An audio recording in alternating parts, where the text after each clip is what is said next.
Dear friends, may you all be in the best of health and spirits.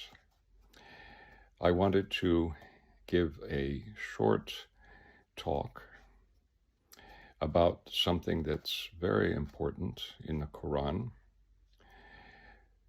The Quran is something of an ocean. It is full of so many different stories and the prophets and their teachings, God's seeking to bring his servants into the light, and his admonishment of those who fail to understand. So the Quran is therefore necessarily an uneven read. It is full of so many things. But one of the most beautiful passages in the Quran and in Rumi's teachings on this same matter has to do with the expansion of the breast. And so perhaps we could just remember that in the Quran we can, for example, see Moses turning to God, and he says, Rabbi ashrah li sadri. So he says, oh, my Lord, do expand my sadr, my breast, my chest. Because that, of course, is where the heart is, the spiritual heart. And more famously, we have the Surah An-Shirah, which is, for those of you who might want to see that, is in it's the 94th chapter of the Quran, and there the famous opening verse is God says to the Prophet, peace be upon him, he says, Alam nashrah laka sadrak. He says, have we not opened or dilated or expanded your breast? Alam nashrah laka sadraka. And so Rumi decides to give a commentary of sorts under the title of Wa huwa ma'akum aynama kuntum. And this itself is a verse in the Quran, but Rumi decides to give this as a title to this short talk. So, Wa huwa ma'akum aynama kuntum. He is with you wherever you are. So in any state or stage. So if he's with us, he is present within us. And it's very possible that we don't feel that presence. And it's also possible to learn to feel that presence and the secrets of wisdom and salvation that we could find therein. So he says, Rumi says in Persian, Dar dil salek agar hast on rumuz, ramzadani nist salek ra hanuz. Ta dilesh ra sharh on sazad ziya, bas alam nashrah befarmayad khuda. So in these first two lines, he says, though the spiritual secrets are held in the seeker's heart, they exist in the seeker's heart, there is not yet the knowing of those secrets until the expanding brings the heart radiance. And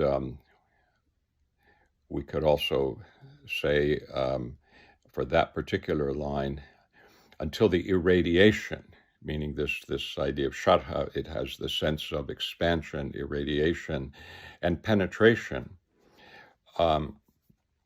So until the expanding brings the heart radiance, and God recites, have we not expanded?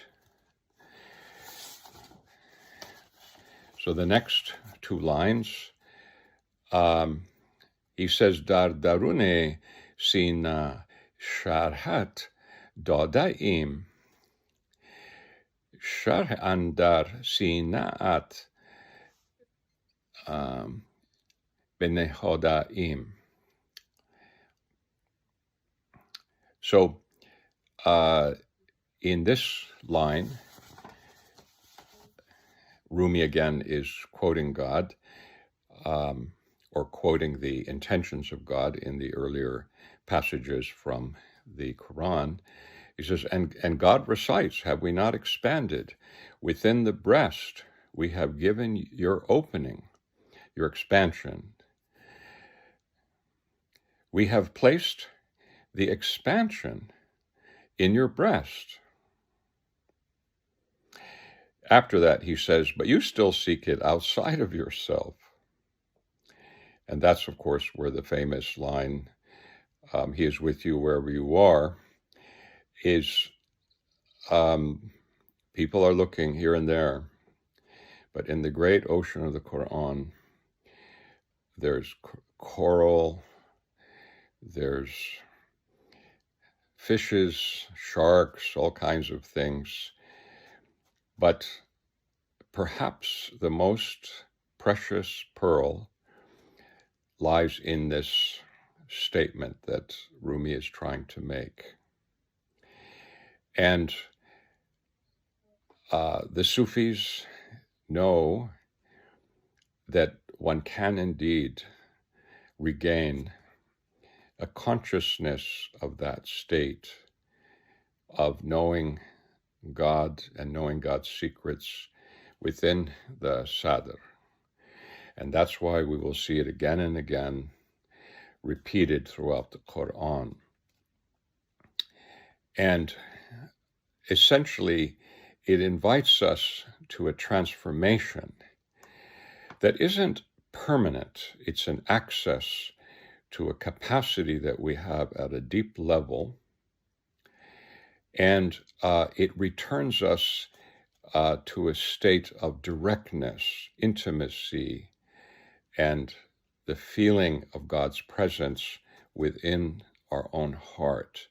And it therefore frees us from the tyranny and the prison and the suffering and the misery of the self, which is seeking to sustain its existence or to gain the upper hand or to be recognized or any of these things, not to mention the sadness of loss of various kinds.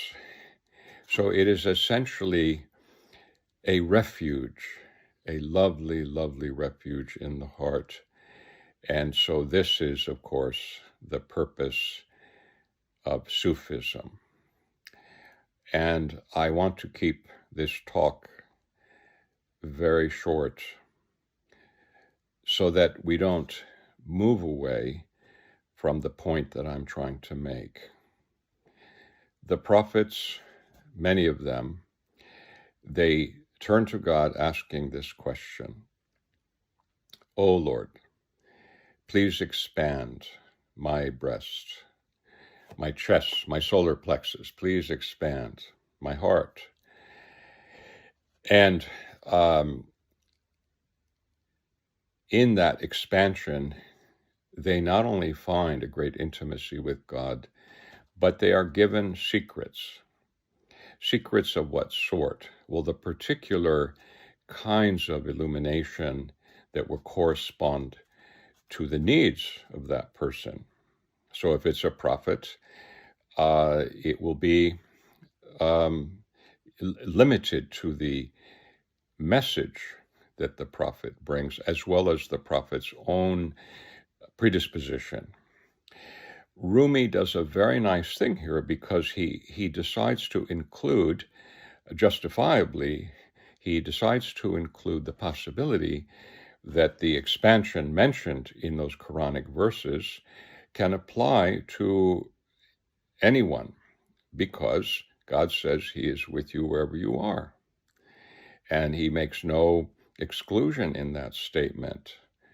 And I should say that I think Rumi is deliberately wanting any skeptic to think about he is with you wherever you are before they make the judgment that you might be able to have your solar plexus open and expanded and dilated by God's presence.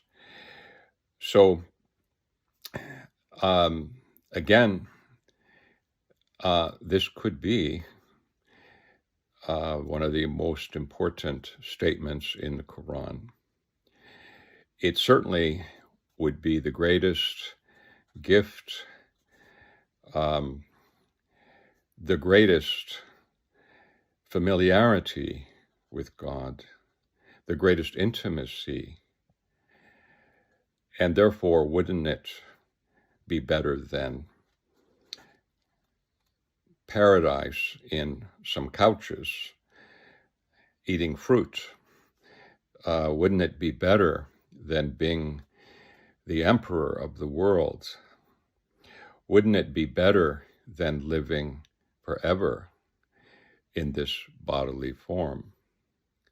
Because in fact, it does allow us to taste the hereafter, or a better way to put it, it allows us to taste our original nature, which is unborn.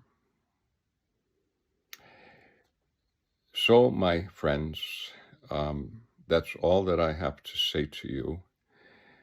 As I said, I wanted to keep this brief, but I ask you to consider how wonderful the Bushra, the great good news, how wonderful that is in the Quran and in the teachings of the Sufis. So may God bless you all.